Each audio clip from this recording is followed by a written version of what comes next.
আজকে তোমাদের সাথে শিবরাত্রির একটা ভ্লগ শেয়ার করছি। আশা করি এই ভ্লগটা দেখতে তোমাদের ভীষণ ভালো লাগবে। তাছাড়া শিবরাত্রি নিয়ে অনেক মিথ শুনেছি, কোনটা ঠিক কোনটা ভুল জানি না, বাট আজকের দিনটা খুব ভালোভাবে কাটিয়েছি। চলো তাহলে বেশি দেরি না করে ভ্লগটা স্টার্ট করা যাক।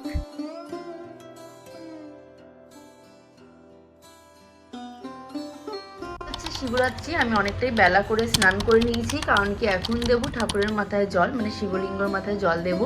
ভাবলাম সারাটা দিন ঘরে বসে সময়টা না নষ্ট করে একটু ঘুরে আসি, কোথাও একটু ফান করি সারাটা দিন। তাই জন্য ঠিক করলাম যে আজকে বিকেলের দিকে আমরা মুভি দেখতে যাবো। এখন দুপুর হয়ে গেছে, এই কিছুক্ষণ আগে আমি স্নান করে এলাম, হালকা একটু স্কিন কেয়ার করে নিয়েছি। এখন যাবো ওপরে গিয়ে শিব ঠাকুরের মাথায় জল ঢালবো। তো চলো ওপরে যাওয়া যাক, শিবলিঙ্গের মাথায় জল ঢালি, তারপর দেখি কি করি। আর আমি সত্যি কথা বলতে গেলে পুরোপুরি উপোস করে কিন্তু শিবরাত্রি রাখি না, কারণ কি আমি উপোস থাকতে পারি না। সেই কারণে পুজো দিয়ে এসে আমি সঙ্গে সঙ্গে ভাত খেয়ে নেবো। হ্যাঁ, আজকে নিরামিষ খাচ্ছি, আজকে সম্পূর্ণ ভেজ খাচ্ছি, বাট আমি থাকতে পারি না, এটা আমার দ্বারা একদম সম্ভব হয় না। তো যার জন্য আমি ভাবলাম ঠিক আছে ভাত খেয়ে নেবো। মা বলো কোনো প্রবলেম নেই, শুধু স্নান করে এসে নিয়ে দেন ঠাকুরের কাছে পুজো দিয়ে দেয়। তো আমি সেটাই এখন করতে আছি। চলো তাহলে ওপরে যাওয়া যাক আর পুজো দেওয়া যাক। তো এখন আমি ওপরে চলে এসেছি, উপরে এখন চলে এসেছি ঠাকুর ঘরে পুজো দেওয়া বলে। তার অলরেডি পুজো দেওয়া হয়ে গেছে ঘরে, সুন্দর রোদ উঠেছে। তো এই হচ্ছে আমাদের ঠাকুর ঘর, এখানে মা অলরেডি পুজো দিয়ে নিয়ে গেছে। তাছাড়া এখানে অনেক ঠাকুর আছে, মোটামুটি আমাদের ঘরে 33 কোটি দেবতা না থাকলেও প্রচুর দেবতার ফটো এবং মূর্তি আছে, তোমরা দেখতে পাচ্ছ। আর এইখানে আমার মা পুজো দিয়েছে, এখানে এখন আমিও পুজো দেবো। চলো তাহলে দিয়ে নেওয়া যাক পুজোটা। তো এখন আমি ঘুটির মধ্যে গঙ্গা জল ঢেলে নিচ্ছি। আচ্ছা, শিবরাত্রি নিয়ে না অনেকের মুখে অনেক বিতর্ক শুনেছি। কেউ বলে নাকি স্বামীর মঙ্গলের জন্য শিবরাত্রি পালন করে, কেউ বলে নাকি অবিবাহিত মেয়েরা শিবরাত্রি পালন করে ভালো স্বামী পাবে বলে। কোনটা সত্যি আমি ঠিক জানি না, বাট যার যার ভক্তি তার তার কাছে। আমি তো আজকে উপোস করিনি, কারণ কি আমার প্রচন্ড গ্যাস্ট্রিকের প্রবলেম হয়, সেই কারণে। তাই আমি সকালবেলা ঘুম থেকে উঠে চা আর বিস্কুট খেয়েছি, আর তারপর তিথি পড়বার পরে আমি স্নান করে উঠে ঠাকুর পুজো করে নিচ্ছি।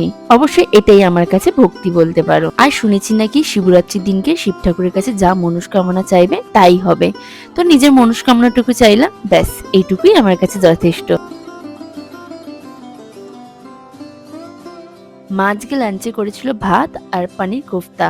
আমার খালি পেটে লুচি কিংবা পরোটা খেলে গ্যাস্ট্রিকের প্রবলেম হয় বলে আমি এখন ভাতই খাচ্ছি। যাই হোক, লাঞ্চটা করে নিই, দেন তারপর কথা বলছি।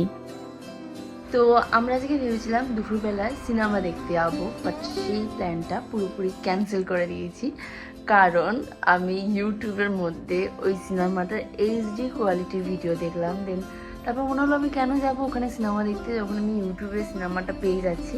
তো এখন সেটাই করব, ইউটিউবটা খুলে সিনেমা দেখব লেস খেতে খেতে। আমার কাছে 2 প্যাকেট লেস আছে, ওই 2 প্যাকেট লেস নিয়ে বসে পড়বো আর মুভিটা দেখবো, এনজয় করব। চলো তাহলে দেখা যায়। তোমাদের বলাই হয়নি যে আজকে কোন মুভি দেখতে যাওয়ার প্ল্যান আমরা করছিলাম, সনম তেরি কসম। তোমরা হয়তো ওই মুভিটার বিষয়ে জানো, অনেকটা হাইপে রয়েছে ওই মুভিটা, এখন চলছে। তো আমি ভাবলাম যে চলো তাহলে মুভিটা একবার দেখা যাক। তো মুভিটা এর আগেও আমি দেখেছি, ফোনেই দেখেছি। আমার না সিনেমা হলের জায়গাটা খুব একটা বেশি যেতে ইচ্ছা করে না, কারণ কি আমার কাছে যেহেতু মুভিটা আমি ইউটিউবে ইউটিউবে সার্চ করেছি, দেখি যে এই মুভিটা চলে এসছে। ঠিক আছে, এটা অনেক পুরনো মুভি। আমি এর আগে যখন ফার্স্ট টাইম রিলিজ হয়েছিল তখন আমি ফোনেই দেখেছিলাম, আমার দিদির ফোনে তখন দেখেছিলাম। আর এখানে দুটো লেজ নিয়ে বসে পড়েছি, এখন মুভিটা এনজয় করব। মুভির রিভিউ সবার কাছে ভালো শুনেছি। ইভেন আমি যখন প্রথমবার সনম তেরি কসম মুভিটা দেখেছিলাম তখন আমি অনেকটাই ছোট, তখন দেখে আমার ভীষণ ভালো লেগেছিল। তারপর যখন রিলিজ হয়েছে আমার ইচ্ছা ছিল হলে গিয়ে দেখা, কিন্তু তখন আমার এক্সাম চলছিল বলে আমি যেতে পারিনি। তো ভাবলাম এখন বাড়িতে বসে বসে দেখাই যাক। আর আজকে সেরকম কোনো কাজ নেই, কারণ কি আজকে শিবরাত্রি, মোটামুটি সবই ছুটি, কোনো কিছু নেই। তাই জন্য ভাবলাম দুপুরবেলা মুভিটা এনজয় করি। বাড়িতে রয়েছি, কিছু তো একটা করা দরকার। তো এখন ফোনের মধ্যে মুভিটা এনজয় করবো। চলো তাহলে দেখা যাক।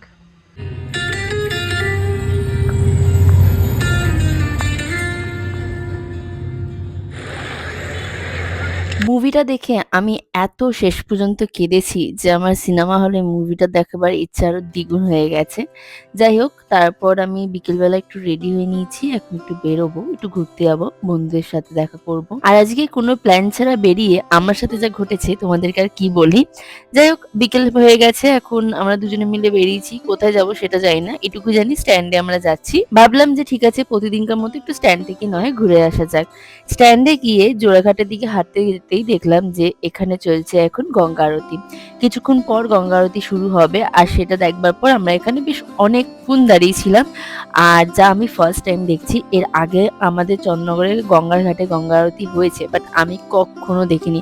এই ফার্স্ট টাইম আমি গঙ্গা আরতি দেখছি।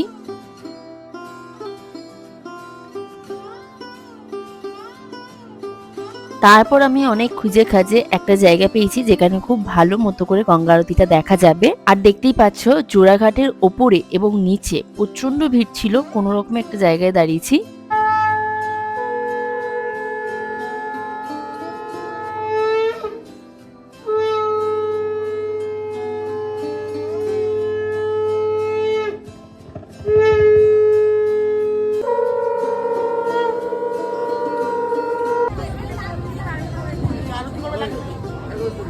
এছাড়াও চন্দননগরের কিছু বিশিষ্ট ব্যক্তিরা এসেছিলেন এই অনুষ্ঠানে পার্টিসিপেট করতে, যা দেখে ভীষণ ভালো লাগছিল। তাছাড়াও প্রচুর মহিলারা এসেছিলেন এই অনুষ্ঠানে পার্টিসিপেট করতে, আর আমরা তো দর্শক হিসেবে দাঁড়িয়েছিলামই। অজান্তে গিয়ে বেশ ভালোই হলো, তোমাদের সাথে গঙ্গা আরতির কিছু ক্লিপিং শেয়ার করে দিতে পারলাম, যেটা আমি একদমই জানতাম না যে আজকে এরকম কিছু অনুষ্ঠান গঙ্গার ধারে হতে চলেছে।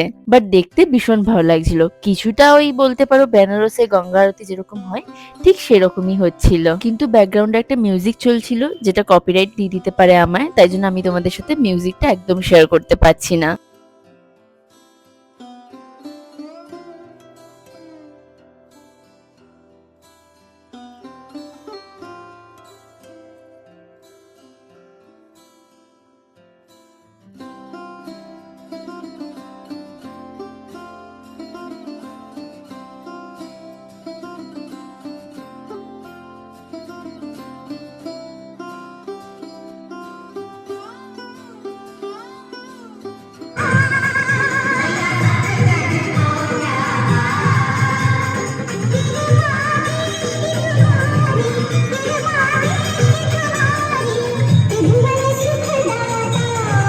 দেন গঙ্গা আরতি শেষ হয়ে যাওয়ার পর এখান থেকে বেরিয়ে আমরা কিছু কুচকাচ খাবার খেতে গেছিলাম। তো আজকে যেহেতু একদমই ননভেজ খাবো না, তাই জন্য আমরা ভেজ ধোসা অর্ডার করেছিলাম। আর আমার পাশে দেবজিৎ একেবারে নির্জলা উপোস করেছে, তাই জন্য দেখো এক মনোদৃষ্টিতে খাবারটার দিকে কেমন ভাবে চেয়েছিল।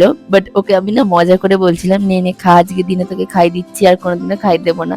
বাট ও আমার কাছ থেকে এক ফোঁটাও খাবার খায়নি।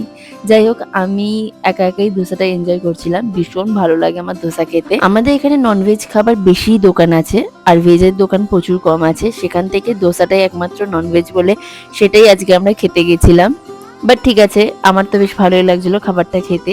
তো আমি একা একা খাবারটা এনজয় করছিলাম, প্রচন্ড জোর খিদে পেয়ে গেছিল। সন্ধ্যেবেলা এমনি বাইরে খাবার খেতে খুব ইচ্ছা করে, তাই জন্য এখন ধোসা খেয়ে বাড়ি ফিরবো। আর এটাই বলতে পারো আমার কাইন্ড অফ ডিনার হয়ে গেছিল। তো আমরা গেছিলাম আম্মাস কিচেনে খেতে, যেটা বড় বাজারে রয়েছে। এখন বাড়ি ফিরবার পথে রওনা দিয়েছি। বেচারা বেচারাকে আজকে আমরা খাবার দিইনি গাইস, যার জন্য বেচারা খুব কষ্ট পেয়েছে।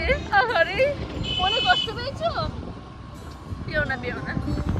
সো আজকের ভিডিওটা এখানে এন্ড করছি। আশা করি তোমাদের ভিডিওটা ভীষণ ভালো লেগেছে। ভালো লাগলো অবশ্যই লাইক এবং সাবস্ক্রাইব করে দিও। আর এরকম যদি ব্লগ ভিডিও দেখতে ভালো লাগে তাহলে অবশ্যই আমাকে সাপোর্ট করো। বাই।